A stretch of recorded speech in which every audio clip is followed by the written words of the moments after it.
광주에서 뺑소니 사망 사고를 낸 30대가 서울에서 검거됐습니다. 이틀이 넘는 도주극을 펼치며 해외로 나가려 한 정황까지 드러났는데요. 그런가 하면 대학생 연합 동아리에서 불거진 대규모 마약 사건에 현직 의사와 기업 임원까지 연루됐다고 합니다. 관련 내용 서정빈 변호사와 짚어봅니다. 안녕하십니까? 안녕하십니까?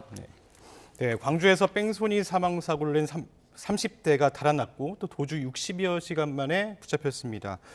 사건 장소인 광주를 벗어나서 여러 지역을 돌아다닌 정황이 이제 나왔는데요. 잠시 뒤에 광주지방법원에서 구속 전 피의자 신문이 열릴 예정이라고 하는데 먼저 어떤 사건인지 설명 좀 부탁드리겠습니다. 네, 지난 24일 새벽에 있었던 사고가 있었습니다. 이 가해자 김 씨는 이 광주 서구에 소재한 도로에서 이 고급 차량을 운전을 하다가 앞서 가던 오토바이 후방을 이제 접촉을 했고 그 결과 이 오토바이에 타고 있던 남녀 2명이 사고를 입었습니다. 그리고 운전자는 중상을 입고 여성 피해자는 결국 사망을 하게 된 사건이었는데요.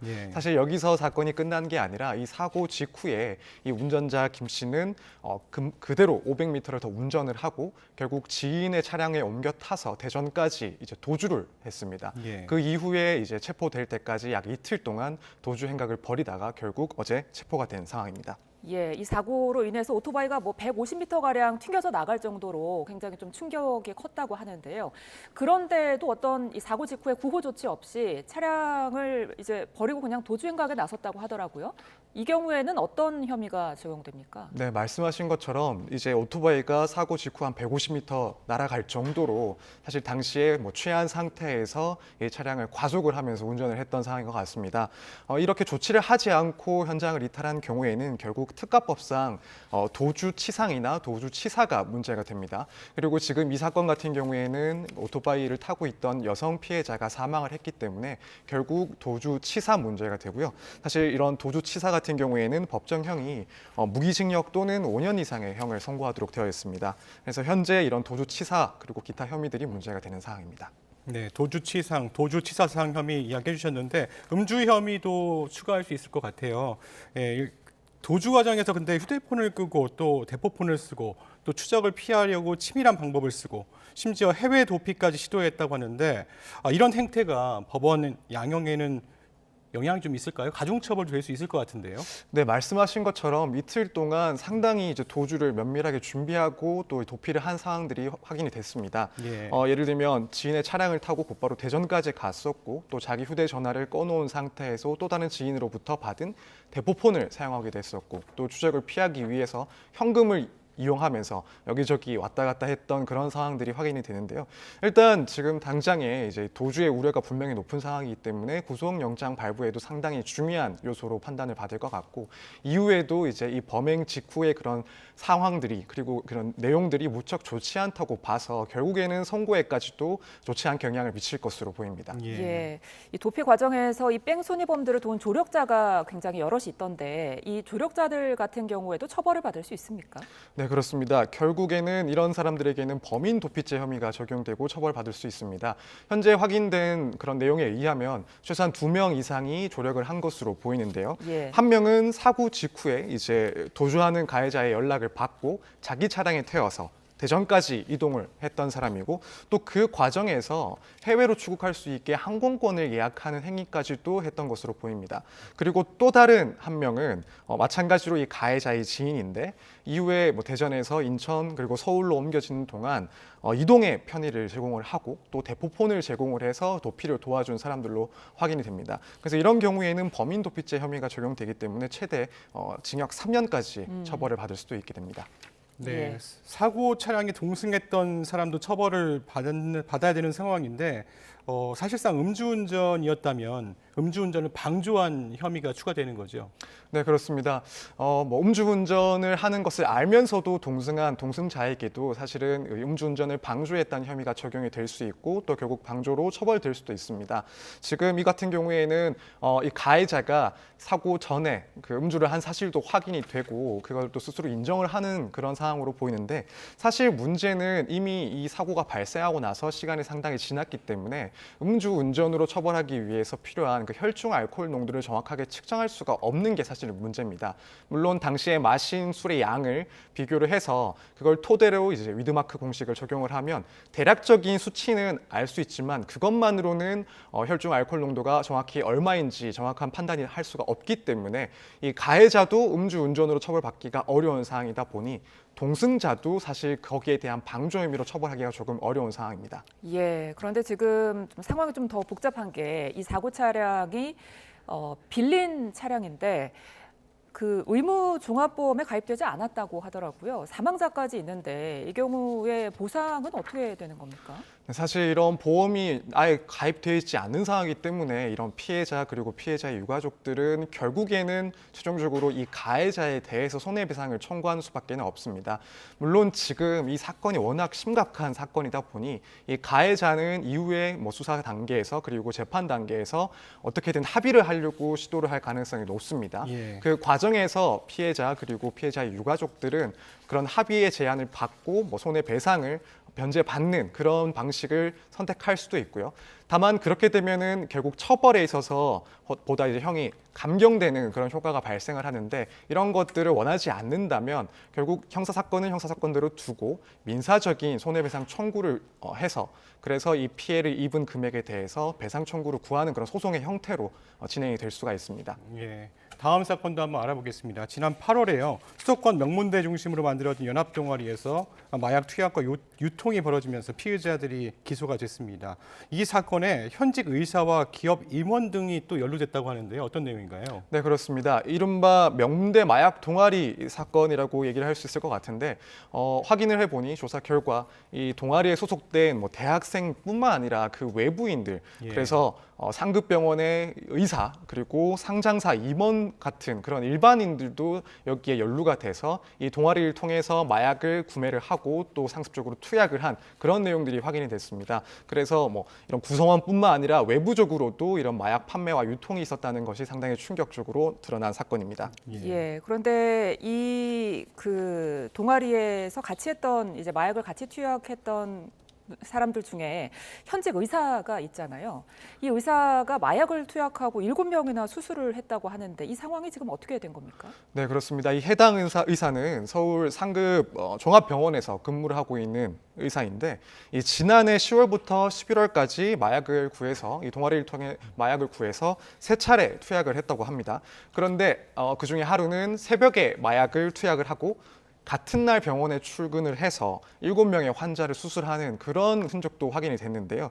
사실 이 검찰에서 조사한 바에 의하면 A 씨가 투약한 마약이 그 추인 효과가 최대 10시간까지도 간다고 봤기 때문에 그렇다면은 마약에 취한 상태에서 이런 환자들에 대한 수술이 이루어진 것 아닌가 이런 의문이 제기가 되고 있고 뭐 이와 관련해서 당시에 이제 그런 피해를 봤을 수도 있는 환자들에 대한 사실관계 확인도 지금 이루어지고 있는 것으로 알고 있습니다. 예, 이렇게 마약을 투약하고 수술을 한 부분에 대해서는 뭐 처벌이 가능합니까? 사실 마약을 투약했다는 것 외에 그 상태에서 취한 상태에서 수술했다는 것을 처벌하는 그런 의료법상의 규정은 없습니다. 그렇기 때문에 만약 당시에 뭐 그런 마약에 취한 상태에서 수술을 했다가 환자에게 뭐 부작용 등 이런 상해 결과가 발생을 했다면 그런 사실들에 대해서는 업무상 과실치상 혐의를 추가할 수 있는데 그렇지 않고 실제로 수술 자체는 결과적으로 문제가 없었다라고 한다면 사실 투약 혐의에 대해서밖에 처벌할 수가 없습니다.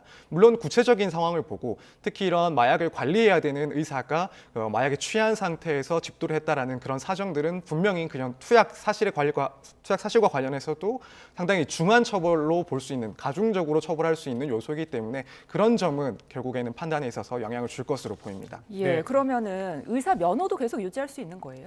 의사 면허는 사실은 이제 취소가 결국 되게 되는데요. 예. 이렇게 마약 투약자, 뭐 상습적으로 마약을 투약하거나 혹은 이제 실형 혹은 뭐 금고형 이상의 그런 처벌을 받는 의사들 경우에는 일정 기간 동안 면허를 취소를 하고 이후에 기간이 지나서 다시 재발급할 수 있도록 규정을 두고 있습니다. 그렇기 때문에 지금 이 사건과 같은 경우에는 그런 결격 사유가 있다고 봐서 아무래도 이 의사에 대한 의사 면허는 취소가 될 것으로 보입니다. 네, 앞서 말씀하신 이 의사 같은 경우에는 기존의 명문대 마약 동아리 회원은 아니었고요. 또 이번에 추가로 기소된 상장 기업 임원도 있는데 이미 마약을 관련해서 형을 선고받은 전력이 있다고 해요. 어떤 내용인가요? 네, 그렇습니다. 확인된 바에 의하면 이 사건 이전에 해당 임원은 2020년에 태국에서 입국을 하면서 마약을 밀수했다가 그것이 적발돼서 법원의 처벌을 받은 것으로 확인됩니다.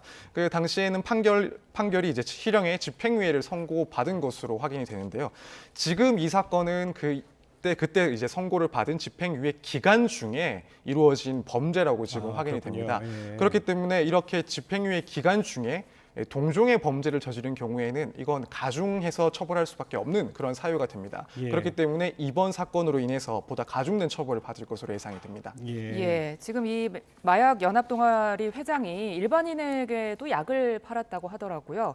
얘기가 약간 뭐 유통 조직이 아니었냐 이런 말도 있던데 어떻게 보세요? 네, 충분히 그렇게 볼 수 있을 것 같습니다. 사실 이 동아리가 처음부터 마약과 관련된 모임은 아니었던 것으로 네. 알고 있는데 2022년 하반기쯤에 이 회장이라는 사람이 마약을 접하게 되고 이것들이 임원을 중심으로 퍼지고 또 이후에는 일반 회원들에게 유통이 되면서 점점 마약 범죄 조직처럼 이렇게 활동을 하게 된 것으로 보이는데요. 사실 그런 과정들이 상당히 지능적이고 체계적이었다고 좀 보이는 부분들이 있습니다. 예를 들면 이렇게 회원들에게 대마나 마약 등을 권유할 때 처음에는 비교적 그런 중독성이 약한 효과가 조금 약한 그런 대마를 접하게 하고 이후에 점차 강도가 센 그런 마약들을 접하게 하면서 중독을 시킵니다. 그리고 나서는 웃돈을 받아서 마약을 판매를 하는 그래서 상당히 좀 단계적으로 이런 회원들에게 마약을 중독시키고 판매하는 그런 모습들을 보였고 또 이 회장은 회원들을 선별을 해야 된다면서 직접 면접을 보거나 혹은 아파트 하나를 구해서 아지트처럼 활용을 했다고도 하는데 사실 이런 것들을 보면 상당히 지능적이고 수익을 내기 위한 그런 단체처럼 활동한 것 아닌가 분명히 그렇게 생각을 해볼 수가 있습니다. 예, 말씀하신 대로 이렇게 조직화해서 마약을 유통하고 수익을 얻을 경우에 범죄단체 조직 혐의도 적용할 수 있는 건가요? 네, 그렇습니다. 범죄단체 조직 혐의도 이제 사안에 따라서 충분히 적용이 될 수가 있는데 물론 그걸 적용하기 위해서는 구체적인 역할이 분담이 돼 있다든가 혹은 조직에서 그렇게 강령이 있다든가 혹은 회원들에게 뭔가 지시하고 지도하는 그런 내용들이 있다든가 이런 것들이 확인돼야 되긴 합니다. 그런데 지금까지 드러난 사항에 의하면은 사실 이런 부분도 조금 드러나지 않을까 예상이 되는 상황입니다. 예. 네. 마지막 주제 살펴보죠. 이틀 전 순천 시내 한복판에서 10대 여학생이 일면식도 없는 남자에게 여러 차례 흉기로 피습을 당해서 사망하는 안타까운 일이 있었습니다. 이 사건 어떻게 된 건지 먼저 좀 짚어주실까요? 네, 정말 안타까운 사건입니다. 26일에 그러니까 이틀 전에 있었던 사건인데요. 당시에 이제 피해자는 여학생으로 새벽 시간에 친구를 배웅을 하고 혼자서 예. 귀가를 하고 있었는데 이 여학생을 가해자가 쫓아가서 흉기로 찔러서 살해를 한 후 또 도주를 했다가 결국 이후에 체포가 된 사건입니다. 지금 가해자는 당시에 술에 많이 취한 상태였기 때문에 범행에 대해서 기억하지 못한다라고 하고 있는 상황인데 사실 그런 CCTV 등을 봤을 때 정말 이렇게 기억을 하지 못할 정도로 취한 상황이었는지는 사실 조금 의문이 있는 부분이기도 예. 하고 네, 이후에 이런 부분들은 법원 수사 단계와 또 법원 판단을 통해서 밝혀질 내용이라고 보입니다. 이 남성이 이제 구속이 됐어요. 경찰은 이제 묻지마 범행 가능성에 염두에 두고 수사를 하고 있는데 길에 나오면서 이제 자신의 가게에서 나오면서 흉기를 소지했다는 건 어떤 형태로든 범죄를 저지를 수 있을 거라는 걸 예상할 수 있었을 것 같은데 이러면 계획적 범행으로 볼 수 있을까요? 네, 좀 그렇게 볼 수도 있을 것 같습니다. 물론 그렇다고 해서 이게 계획적이냐 아니냐 이걸 따지기에는 다른 요소도 판단을 해야 될 겁니다. 예. 예를 들면은 이전에 이런 살인 사건과 관련해서 범행 수법과 관련해서 검색을 한 기록 등이 있다든가 예. 혹은 준비를 한 그런 내용들이 있다라고 한다면 계획적이냐 아니냐를 조금 더 따져볼 수 있을 것 같은데요. 적어도 이렇게 흉기를 가지고 나갔다라는 점은 최소한 이 사건이 우발적인 범행은 아니라는 점을 보여주는 점이라고 보입니다. 예. 예를 들면 우발적인 살인 같은 경우에는 그런 피해자에게 무차별적으로 구타를 해서 사망하게 하든가 혹은 주변에 있는 위험한 물건을 이용해서 범행을 저지르는 경우들이 많은데 이 사건과 같이 이미 나설 때부터 흉기를 가지고 나섰다는 것은 최소한 이 흉기를 가지고 누군가를 상해하거나 혹은 협박을 하거나 나아가서는 살인을 할 그런 생각까지도 있었던 것 아닌가라는 점을 보여주는 그런 내용이라고 할 것입니다. 예, 이 남성이 이렇게 범행을 저지른 뒤에 근처 주차장에다 흉기를 버렸고요. 그리고 나서 약 2시간 뒤였나요? 만취 상태로 다른 행인과 다투다가 경찰에 붙잡혔거든요. 그러면서 이제 너무 취해서 범행이 기억나지 않는다 이렇게 말을 했는데 이 경우에는 혹시 감형을 노리고 한 발언일 수도 있을까요? 물론 그런 가능성도 있다고 봅니다. 지금 가해자는 당시에 소주 4병 정도를 마셨고 그래서 범행 당시에 기억이 없다라고 주장을 하는데 예. 이제 이후에 수사 단계 그리고 법원에서 심신장애, 심신미약 등의 상태를 주장하기 위한 진술일 수도 있습니다. 그런데 또 한편으로는 사실 이 가해자의 말처럼 실제로 기억이 나지 않을 수도 있기 때문에 뭐 예를 들어 술을 많이 마시고 나서 당시에는 멀쩡해 보이더라도 이후에 기억이 없어진 그래서 이제 소위 말하는 필름이 끊겼다라고 하는 그런 블랙아웃 상태가 실제로 있을 수도 있습니다. 그렇기 때문에 이 점에 대해서는 조금 확인을 해봐야 되겠지만 물론 블랙아웃이 인정된다 하더라도 곧바로 범행 당시에 심신 상실 혹은 심신 미약 상태라고 판단받는 것은 아닙니다. 당시의 상황을 봤을 때 술에 취해 있긴 하지만 사물을 변별할 능력이 충분히 있어 보인다라고 한다면 뭐 기억을 못하고 있다 하더라도 이런 범행을 인정하는 데 있어서는 전혀 문제가 없게 됩니다. 네, 이제 소주 4병을 마셔서 만취 상태였다. 기억이 안 난다. 그런데 증거가 나왔기 때문에 범행은 인정한다. 이렇게 좀 약간 상반된 이야기들을 하고 있어요. 이런 부분들은 어떻게 봐야 될까요? 사실 이런 경우들이 종종 있습니다. 예. 뭐 블랙아웃을 이유로 해서 범행 당시에 뭐 대부분의 기억이 소실되거나 혹은 중요한 사실들이 기억이 나지 않는 경우들도 분명히 있고 다만 그럼에도 불구하고 자신이 기억을 못하지만 뭐 범행 내용을 봤을 때 이건 분명히 자신이 한 게 맞다라고 한다면 이렇게 당시 기억은 못하지만 범행 사실은 인정을 한다라는 태도를 취하는 경우도 있습니다.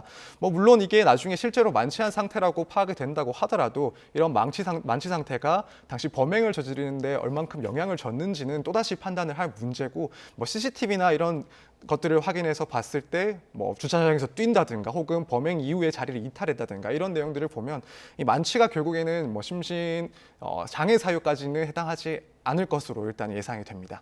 예, 여기까지 듣겠습니다. 한 주간의 주요 사건 사고 서정빈 변호사와 짚어봤습니다. 오늘 말씀 고맙습니다. 감사합니다.